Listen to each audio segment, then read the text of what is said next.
Hello everyone. So in this video we are talking about three laws of motion.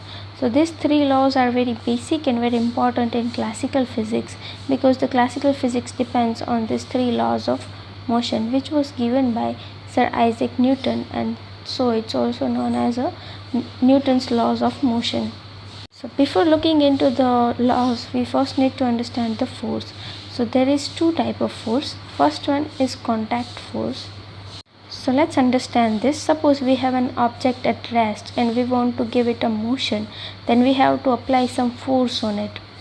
And also, to stop any moving object, we have to apply force against to it. So in both of these cases, in order to apply force on the object, we have to make contact with the object. That's why it's known as a contact force. In other type of force, we don't require contact with the object, is known as a field force. So the first example of field force is magnetic field force. We know that magnet attracts iron objects without making any contact with it.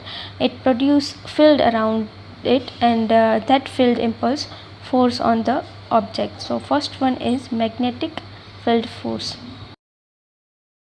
The next one is gravitational field force. We know that Earth attracts objects towards it because of the gravitational field force. The next one is electric field force. So these are few examples of field forces, but from both these forces, contact and field force, we can say one thing, that object does not move without experience any force. So this characteristic of object to not move without experience any force is known as a inertia, and inertia only depends on the mass. The more mass of object, more it will have inertia. So with this basics, let's try to understand Newton's first law of motion. It's also known as a law of inertia.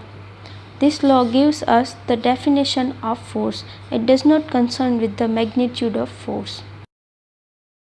So for Newton's first law states that an object at rest stays at rest, and an object in motion stays in motion with the same speed and in the same direction unless acted upon by the force.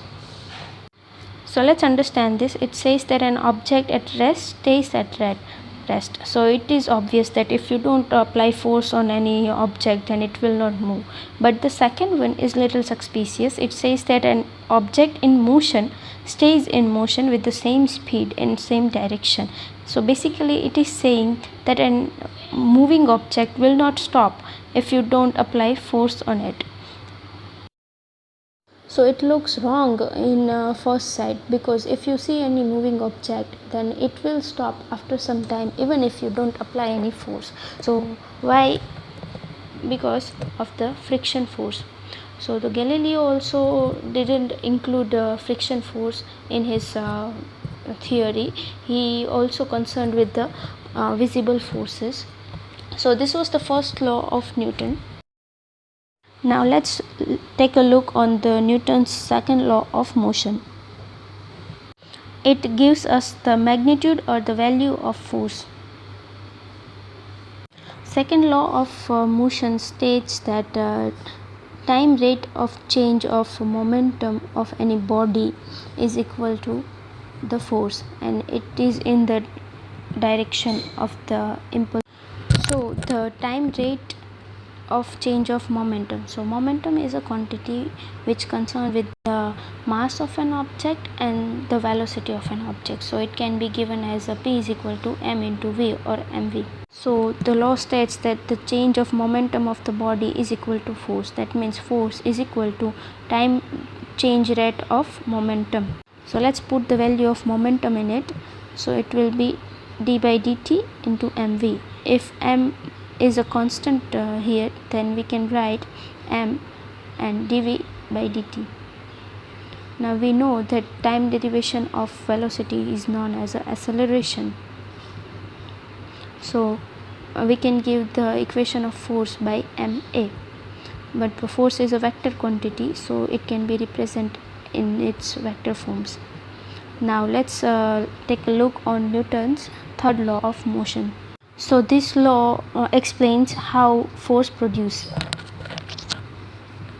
Third law states that when two bodies interact, they apply force to each other that are same in magnitude and opposite in direction.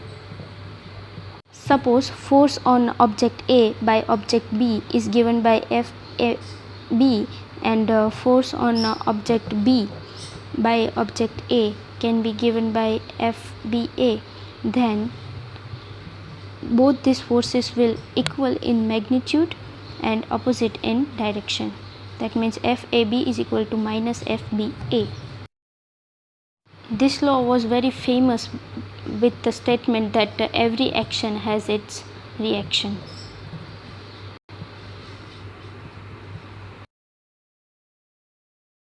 So let's understand this with a simple example of a bullet coming from a gun. So gun will apply force on bullet in this direction, and bullet will apply force on gun in this direction. The magnitude of force will be the same, but the direction will be the opposite. So yes, this was the 3 laws of motion with the very basic explanation. So thank you so much for watching this video.